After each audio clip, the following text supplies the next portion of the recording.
Hello everyone, welcome to Educational Suppliers. So today in this video, we are going to cover second part of chapter 3, two stories about flying, that is the black aeroplane. So without any further ado, let's begin.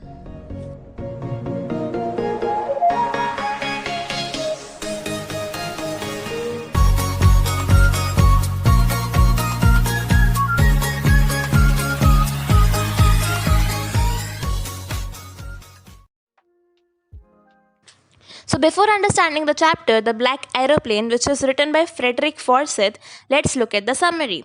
Black Aeroplane एक mysterious story है. जो pilot था वो France से England जा रहा था and उसकी ओल्ड डकोटा प्लेन में suddenly he faces a storm. And let's see कि आगे क्या होता है, whether the pilot survives the storm और नॉट, एंड कैसे, and what was the mystery lying behind the story. The narrator's trip to England. The narrator was flying his old Dakota aeroplane over France back to England at night.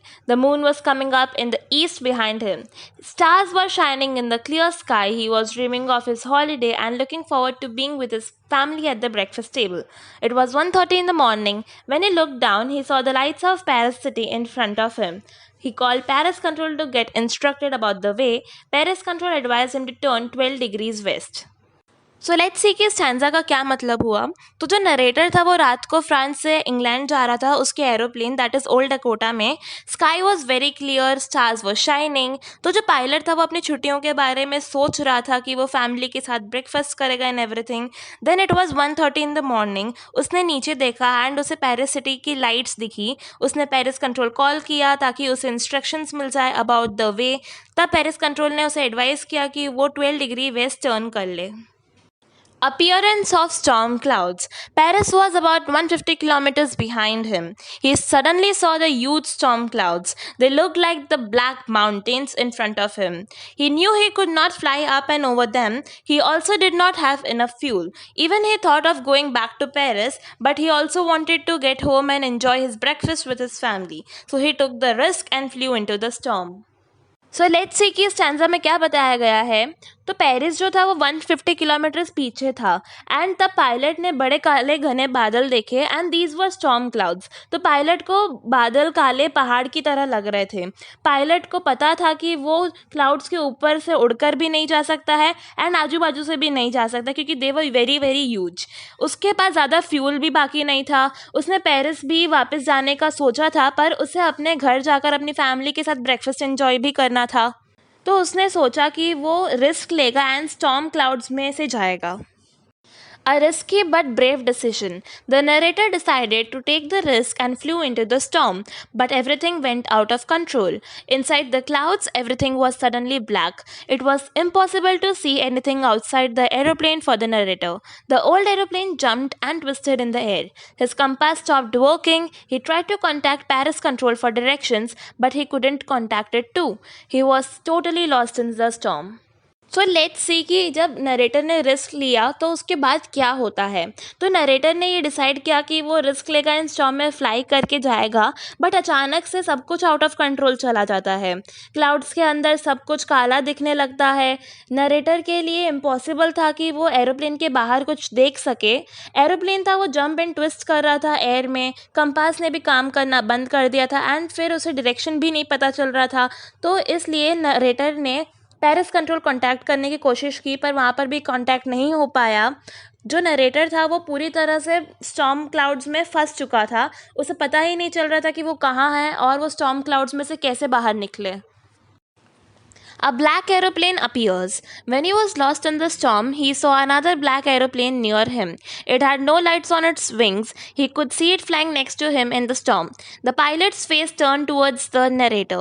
He was saying to follow him. The author thought that he was trying to help him, so he followed him. He was very happy to go behind the strange aeroplane like an obedient child. After half an hour, the strange black aeroplane was still there in front of him in the clouds.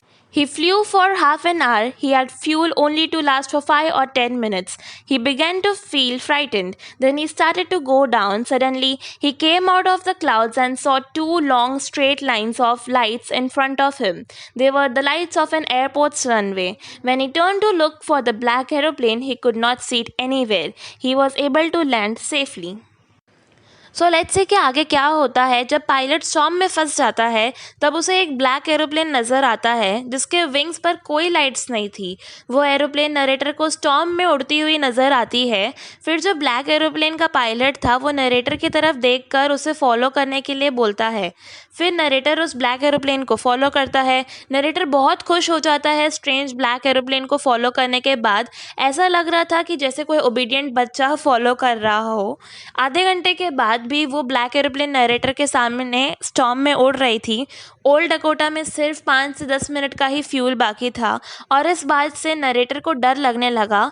फिर narrator की plane धीरे धीरे नीचे जाने लगी। अचानक से वो क्लाउड से बाहर आता है और उसे 2 लंबी स्ट्रेट लाइन दिखती है ठीक उसके सामने। एंड वो लाइट एयरपोर्ट रनवे की थी। और फिर जब मुड़कर उसने ब्लैक एरोप्लेन को देखा, शॉकिंगली उसे नहीं दिखती है एंड नरेटर सेफली अच्छे से लैंड कर लेता है।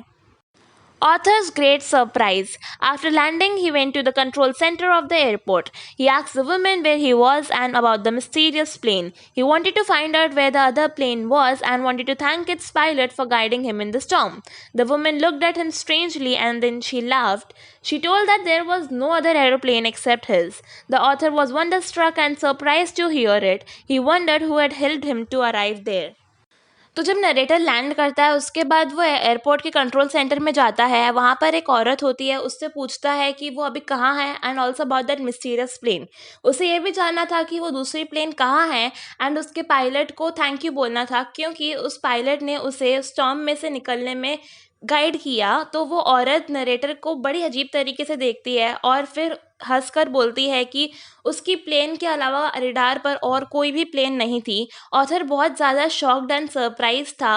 वो सोच में पड़ गया कि अगर कोई दूसरी प्लेन नहीं थी तो किसने उसे एयरपोर्ट पर सेफली लैंड करवाया, वो भी बिना किसी कंपस या रेडियो के। And who was the pilot on the strange black aeroplane flying in the storms without lights.